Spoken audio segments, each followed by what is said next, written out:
In much of the country today, cannabis use appears to be a finalized modern norm. Sleek dispensaries have replaced back alley deals, and for many, the era of prohibition feels like a closed chapter. Public data backs this perception. Only 1 in 10 Americans still supports the federal stance of total prohibition, while a combined 88% now favor legalization in some form. However, this map reveals a fractured dual reality. While 41 states have moved forward with legal frameworks, the federal government still recognizes marijuana as a fully illegal Schedule I substance.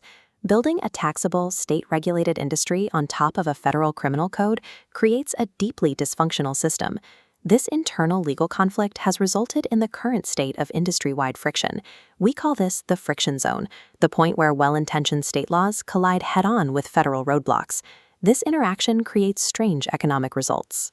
To manage the legal conflict, states impose heavy taxes and complex regulations on licensed sellers. This economic burden keeps legal prices high, keeping the illicit market profitable and robust for untaxed sellers. The friction also extends to public safety. Currently, law enforcement lacks the basic, modern scientific tools they need to accurately test for cannabis impairment on the road. This timeline illustrates the biological gap. Active impairment lasts only a few hours, but THC remains detectable in the bloodstream for weeks.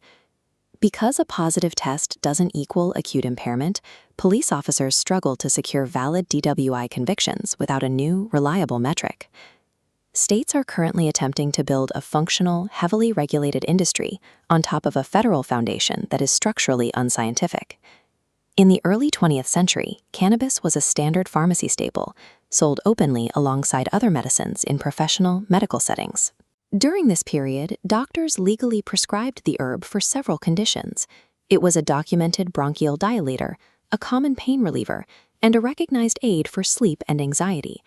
This dynamic changed in 1933 with the repeal of alcohol prohibition.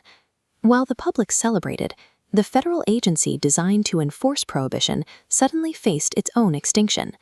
This chart shows the Federal Bureau of Narcotics. With their primary mission gone, the agency was obsolete. Commissioner Harry Anslinger pivoted his agency's crosshairs toward cannabis to preserve his budget and his position. Cannabis criminalization functioned as a survival mechanism for a federal agency facing extinction. This policy shift occurred independently of any new medical evidence or public health data. Without science, Anslinger followed this policy equation. He combined sensationalist yellow journalism with racial scapegoating to frame the plant as a threat. By weaponizing these fears, he passed the 1937 Marijuana Tax Act, effectively making the plant illegal in every state. In 1970, the government locked this prohibition framework into the legal code permanently. They used the Schedule I classification to define cannabis as uniquely dangerous. This classification ignores history. The federal claim states that cannabis has a high potential for abuse and no accepted medical use, a direct contradiction of the pre-1930s historical reality. The federal government deliberately erased decades of established medical history to legitimize a prohibition framework built on a manufactured lie. The modern pushback began in California. In 1996, patients challenged federal law to reclaim medicinal access through Proposition 215. This rebellion escalated quickly. By 2012, Colorado and Washington moved beyond medicine, passing the first state ballot measures for full recreational commerce. States chose to stop enforcing the federal lie, but they did not have the power to override it. This created the precarious legal loophole we live in today. We are living in the friction zone, where 41 legally operating states are forced to overlap with the federal Schedule I classification. Thriving black markets, dysfunctional DWI protocols, and blocked banking services all live inside this intersection. These are symptoms of jurisdictional gridlock.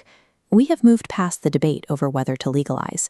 The current chaos in the cannabis market will continue until the 1970 federal classification is forced to acknowledge the reality of the present.